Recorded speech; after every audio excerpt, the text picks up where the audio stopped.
ये सबसे turning point मैं ये बोलूँगी कि जब एग्ज़ाम पास आता है, जैसे कि 1 महीना पहले एग्ज़ाम के, तो मतलब आपको सब कुछ छोड़ के सिर्फ पढ़ाई पे ही फोकस करना चाहिए। तो शिवानी, आप ये बताएंगे ऑडियंस को कि आपने सेल्फ स्टडी की या कहीं से प्रिपरेशन वगैरह की? तो उसके बाद से तो सेल्फ स्टडी ही की है मैंने।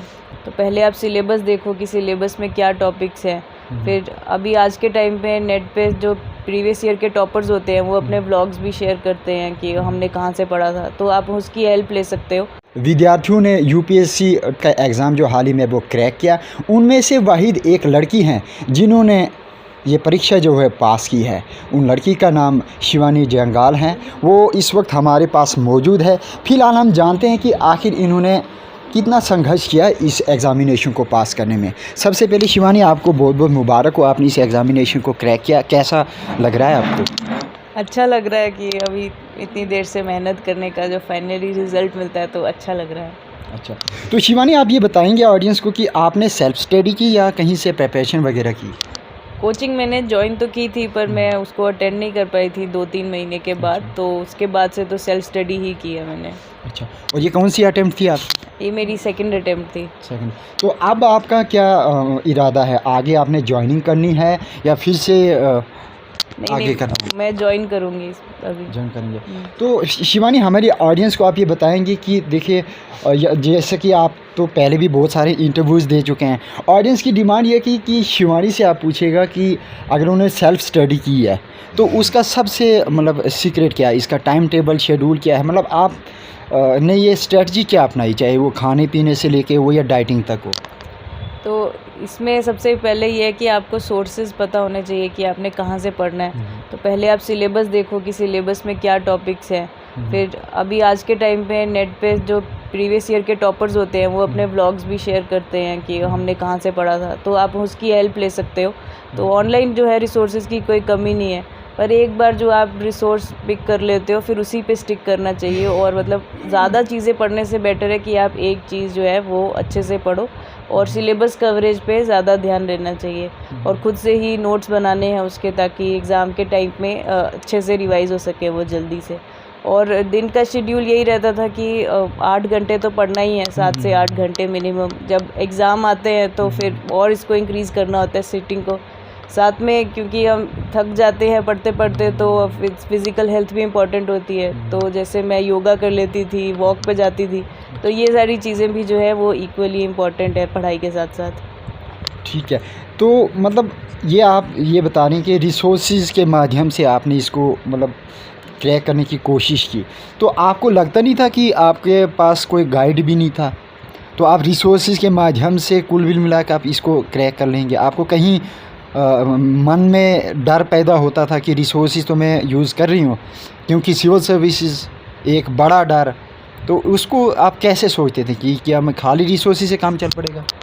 नहीं, ये है कि हमारे काफ़ी सारे सीनियर्स भी होते हैं जो साथ में प्रिपेयर कर रहे होते हैं या जो ऑलरेडी क्लियर हो कर लिया होता है, तो उनकी भी गाइडेंस मिल जाती है थोड़ी कि अच्छा इसे ऐसे आपको प्रिपेयर करना है। तो मतलब कि अगर आपका कोई पीयर ग्रुप है जो साथ में प्रिपेयर कर रहा है या कोई सीनियर अगर आपको गाइड कर सके, तो फिर आपको ज़्यादा ज़रूरत नहीं पड़ती कि कोचिंग में जाने का। ऐसे कुछ खास इंपॉर्टेंट नहीं है। अगर आपको कोई एक इंसान भी हो गाइड करने वाला, पर सही से गाइड करे, तो वो भी सफिशिएंट होता है। अच्छा, घर में किस किस ने आपको गाइड किया? घर में तो मतलब इमोशनली तो पेरेंट्स सपोर्ट बहुत करते हैं, बाकी गाइड एज सच तो खुद से ही करना पड़ता है, क्योंकि अवेयरनेस इतनी नहीं होती है लोगों को जो नहीं प्रिपेयर कर रहे हो कि एग्जैक्टली पढ़ना क्या है। तो वो चीज़ तो हम घर वालों से नहीं करते हैं एक्सपेक्ट, पर घर वालों का ये सपोर्ट रहता है कि हमारा जब भी हम लो फील करते हैं या हमें किसी भी चीज़ की कमी होती है, तो हम घर वाले हमेशा हमारे साथ होते हैं और हमको हमेशा सपोर्ट करते हैं। तो घर में सबसे ज़्यादा सपोर्ट किससे मिलता था आपको? घर में मतलब मेरे जो पापा थे वो सबसे ज़्यादा सपोर्ट कर रहे हैं, साथ में उन्होंने जो मेरे मम्मी हैं, जो मेरा भाई है, इन्होंने भी मुझे मतलब काफ़ी सपोर्ट किया है। शिवानी, आखिर में मैं आपसे ये जानना चाहूँगा और ऑडियंस भी ये जानना चाहती कि आखिरकार सबसे बड़ा टर्निंग पॉइंट जो यूपीएससी एस्पिरेंट के लिए रहेगा, क्योंकि आपको ये भी पता है कि यूपीएससी करने से पहले लोगों में कितना डर होता है। वो कहते हैं यूपीएससी ये मेरे बस का है नहीं। तो ये सबसे टर्निंग पॉइंट मैं ये बोलूँगी कि जब एग्ज़ाम पास आता है, जैसे कि 1 महीना पहले एग्ज़ाम के, तो मतलब आपको सब कुछ छोड़ के सिर्फ पढ़ाई पे ही फोकस करना चाहिए। जैसे मैंने अपने दोस्तों को कहा था कि यार अब 1 महीना बाद बात होगी या 2 महीने बाद, तो किसी ने मुझे डिस्टर्ब भी नहीं किया, मतलब पेरेंट्स भी सपोर्ट करते थे। तो वो 1-2 महीना जो एग्ज़ाम से जस्ट पहले वाला होता है, जब बहुत सारे बच्चे गिव अप कर देते हैं कि यार पता नहीं हमसे होगा या नहीं होगा, उस टाइम पे जो मेंटली स्ट्रॉन्ग रहता है उसी से एग्ज़ाम क्रैक होगा। और इस फेज़ में मैंने ये किया था कि जितना ज़्यादा रिवाइज़ हो पाए उतना ज़्यादा करो। जैसे मैंने पहले भी बोला कि अपने सोर्सेज जो है उनको लिमिटेड रखना होता है, और उन्हीं लिमिटेड रिसोर्सेज को आप जितना ज़्यादा बार रिवाइज़ कर सको उतना अच्छी बात है। जैसे मैं किसी एक सब्जेक्ट को 7 से 8 बार भी मिनिमम रिवाइज़ कर लेती थी, ताकि जब आप एग्ज़ाम में जाओ तो आपको कोई ऐसी चीज़ ना लगे कि यार ये तो हमने पढ़ी थी पर अभी याद नहीं आ रही है, तो वो चीज़ नहीं होनी चाहिए पेपर में। माफ़ी चाहूँगा, आपने ये बोला कि एग्ज़ाम से पहले आपने 7 से 8 बार रिवीजन किया हर सब्जेक्ट का? हाँ जी, हाँ जी। Are you sure? हाँ, इतना तो करना ही पड़ता है, और ये मुझे सिर्फ मैं ही नहीं हूँ, आई एम श्योर ये बाकी लोग जो हैं वो भी इतना करते ही होंगे रिवाइज़। ये तो बेयर मिनिमम है जो करना ही चाहिए। वाकई में अद्भुत। तभी तो हम ये कहने से चूक नहीं पाएंगे कि industrious girls reap the fruit of their labour work. अगर इन्होंने लेबर वर्क किया है तो वो आपके सामने है। आखिर में शिवानी, आप ये बताएंगी कि यूपीएससी एग्ज़ामिनेशन अगर कोई चाहे कि मैं इस फील्ड में आना चाहूँगा, वो सोचते हैं कि यूपीएससी ये तो बहुत बड़ा है, हम तो कर नहीं पाएंगे, पता नहीं क्या है। तो आप ऑडियंस को क्या बताएंगे कि मतलब ये एक एग्ज़ाम कैसा होता है, कितना बड़ा, क्या क्या क्या वाकई में डरने की ज़रूरत है? नहीं, ये बात तो कोई डिनाई नहीं कर सकता कि ये मतलब one of the toughest exam है, क्योंकि इसके 3 स्टेजेस हैं जिनकी हर स्टेज की एक अलग डिमांड है, और लाखों लोग इसके लिए अप्लाई करते हैं पर बहुत कम लोग ही सिलेक्ट होते हैं। जैसे इस बार 700 से भी कम लोग सिलेक्ट हुए हैं, तो मुश्किल तो है। और उसी तरह मतलब जितना मुश्किल है उतनी इक्वली आपकी मेहनत भी चाहिए। तो पर इसके मैं ये इसमें डीमोटिवेट होने वाली भी कोई बात नहीं है, क्योंकि जैसे हम जैसे 700 लोग जो क्लियर कर रहे हैं एग्ज़ाम, वो भी तो हम जैसे आप जैसे ही मतलब बाकी लोगों की तरह ही हैं हम भी। बस ये मेरा ये है कि अगर आप मन से, अगर आप खुद से यूपीएससी का एग्ज़ाम क्लियर करना चाहते हो और आप अपनी तैयारी बिल्कुल ऑनेस्टी के साथ प्रिपेयर करते हो, और आप खुद को या अपने पेरेंट्स को बेवकूफ़ नहीं बनाते हो कि हम पढ़ रहे हैं पर एक्चुअली में आप नहीं पढ़ रहे होते, तो अगर आप ये सब ना करो तो आपका एग्ज़ाम क्लियर होगा। बस ये मैं ये बोलना चाहूँगी कि बहुत सारे लोग जो है वो दूसरों को देख के यूपीएससी की तैयारी करने में चले जाते हैं, जबकि उनका खुद का शायद इतना मन नहीं होता होगा। तो वैसे अगर आप उस टाइप के हो तो फिर मुश्किल होगा कि आप क्लियर कर पाओगे एग्ज़ाम।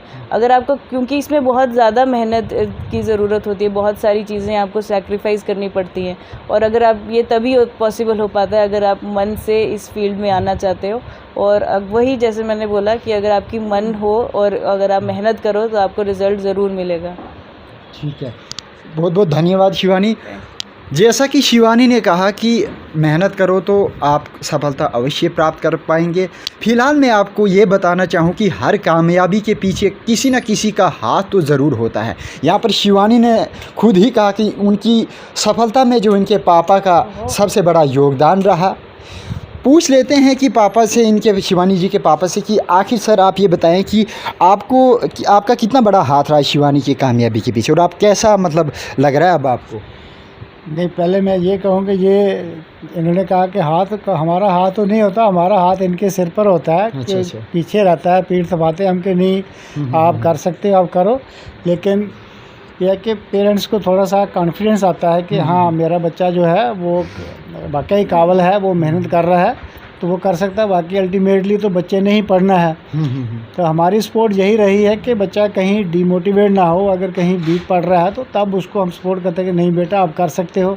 उसको बूस्ट करता था मैं कि हाँ नहीं आप तो पक्का ही करोगे, मुझे पता है। जब ये कहते थे पता नहीं होगा नहीं होगा, मैंने कहा नहीं आप तो फिर भी पक्का करोगे डेफिनेट, मुझे कॉन्फिडेंट है कि आप कर पाओगे।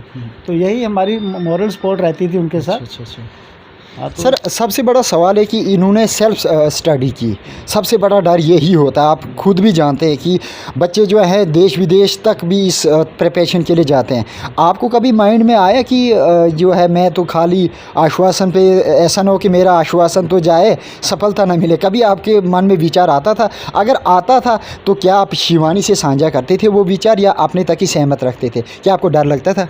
नहीं, मुझे शुरू से ये लगा, जब से ये पढ़ती थी मुझे ये मतलब 101% कॉन्फिडेंट था कि ये सक्सेस होंगी उसमें, ये मतलब ये पक्का ये क्रैक करेंगी। लेकिन ये ज़रूर था कि हो सकता है टाइम लग जाए, मतलब 1 2 3 हो सकता 2-3 अटैम्प्ट में करे, लेकिन ये मुझे कॉन्फिडेंट था कि ये पक्का करेंगी।